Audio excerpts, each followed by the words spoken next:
अस्सलामुअलैकुम वरहमतुल्लाहि वबरकातुह। अदुम अरांग नहलदगी अदुम खल्लिमनी वखलम खल्लिमनी करी मवोंगदा हायरेगा आइगे सब्सक्राइबर आइबो सपोर्ट तौबिरिबा मखैसिगे थमोय मखैसी करी मवोंगदा पेलहनसिगी मासे अरांग नहलदे अदुम खल्लिमनी अदुम थबुक सुना खलबाइबदो अदुरा तारे अदु वीडियो से मचा अमगुतंग सेमजरकनी मैम वारोबिबा यादे यारि मखै मैम शेयर तौबिउ खंगदबा कयासु खंगहलबिउ अदु अइना हाइजनिंगबसे सिनी याम सुथीना करी मवोंगदा हायरेगा थैंक्स अमसुंग करी मवोंगदा हायरेगा अयाकपु सपोर्ट तौबिरिबा अखोय मणिपुर मदुरैदी त्रिपुरा अगरतला मदुरै गुवाहाटी आसाम कसार मैतै पांगल अमसुंग मैतैना तारिबा खुलफम खुदिंगमक्तगी मी अमम तोरसु अनि तोरसु तरा तोरसु कुल तोरसु सब्सक्राइबर से यावरमनी अयाकपु सौगतपिबसे अदु अंगकपनी नुमित तरानी मनुंगदा करा 1000 नोंगमनिनी मनुंगदा करा 1000 सब्सक्राइबर ओइरगा नुमित तरानी मनुंगदा चैनल मोनेटाइज करा तौबकरा हायरिसी यामना लुखरा पोनी कोंगाय अमा चही मी लिसिंग फाबा ngamdadana लैमादु अल्हम्दुलिल्लाह अल्लाह की लाख लाख शुक्रनी मयामना सपोर्ट तौबिदना नना वैहाक पुना ngasi मोनेटाइज ओइहंदना चैनल सी मयाम की मवांगदे वीडियो थांगलकपा ngamhalbirisi यामना साथीना हराव बाहायदु करी मवांगदा हायरेगा आइगी सब्सक्राइबर अमसुंग आइबु सपोर्ट तौबिरुबु मयाम मखैसी करी मवोंगदा हायरेगा मखोयगी मथ्वाइसी पेलगनी करी मवोंगदैना तौथ्रकलेगा थबकसी मखोय मथ्वाइसी पेलगनी या मक्तंग खंगनिंगी सेंगना हाइबदा मसा मसागी ममोन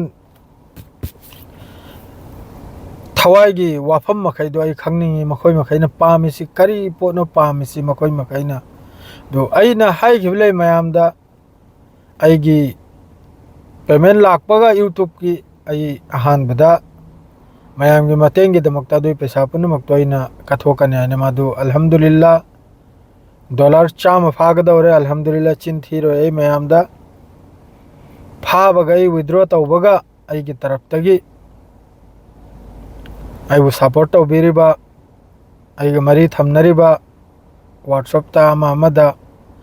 अदुगुम मियोय खरदा आई पैसा से अहामबगी मयामदा पीजरकनी मयामना अफबा थबुक अमदा अदु पैसा दु लगाई बिखो अदु खक्तनी अवाना जसाम लेरी अदुगुमदा अदु करी मोंगदे चथरेगा मयामना हरावगनी अदु सो यमतंग खंगनिंगी सेंगना हाइबदा अदु याम साथीना हरावी मासी वीडियो से इन सेम गायना लेरे इसी सांगदि सांगमनी अदु मतमसिना खजिक्तंग थबक से खजिक्तंग चिल बाइबदु तारे मरक से थबक से खर चिल्ले सेंगना हाइबदा अदु मी चामदा मी 99% फुल सपोर्ट तौबी अल्हम्दुलिल्लाह मी अमगुंबा खक यावी महैदो अदुम गांगे अफफत्ता अदुरसो ई सावजदे सेंगना हाइबदा नोंग नत्रे नोंग मखोयसु ज्ञान तारकने आइना इन यूट्यूब ते थोकलैसे करिगिनो आइना सोशल मीडिया दा वीडियो थांगलैसे करिगिनो वीडियो सेमलैसे करिगिनो लान की पाव मामा पाव तौरैसे करिगिनो अदु मखोय मतमदे सोयदमकि खंगलकनी हजि खंगलखिरोय सब्सक्राइबर यामखलकपा कांदा मखोय सोयदमकि खंगलकनी आइना करी तौरई करी तौई हाइबदो उरगा मखोय ना होय मखोय कलकपगुंबा मथ्वाई चाकपगुंबा यावदना अदुगुंबसु ओइरंबा याय ना होय एंगनिंगदना गांगलंबसु याय अदुगुंबसु कोनोगुंबा ओइरंबसु याय अदुरसु आइगी पुकनिंगददी कनामतगी आई फत्तबा खंजबा कनामतगी धर्म ओइरगसु धर्म बुसु माद्रेदी मी बुसु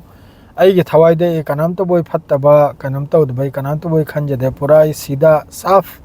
हाइबदुबु जो गांथोखरिसे सीने लोइरमनी आइगी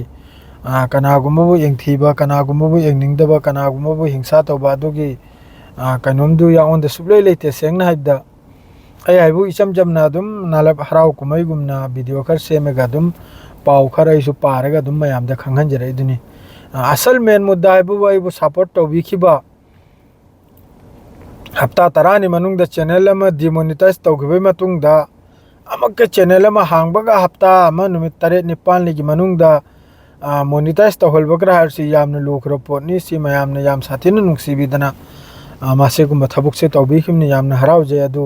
मयाम के तरफ तैसु सिगी वीडियो सिगी कमेंट दे लोइना पागनी अदुगा मयाम के तरफ तगिसु मयामना करी फोनो पामजरे से आइना करी तौथोरकपनो अइगे पैसा से लागलेगा अहमबगे पेमेंट से लागलेगा डॉलर चामा फागदोरे खरटनिंगारे इंशाल्लाह सिगी थासिगी अलोइ बिफावदे फाग्रनी डॉलर चामा दो फाबगा एद्रुम विथड्रॉ तौरनी विथड्रॉ तौरगा अदुगा मयामना करीगुम्बा थबुकता कानबा जा थबुक अमा ओइबा अदुगुम्बा थबुक अमदा लाइनम ताकपिरो मयामना अदुगा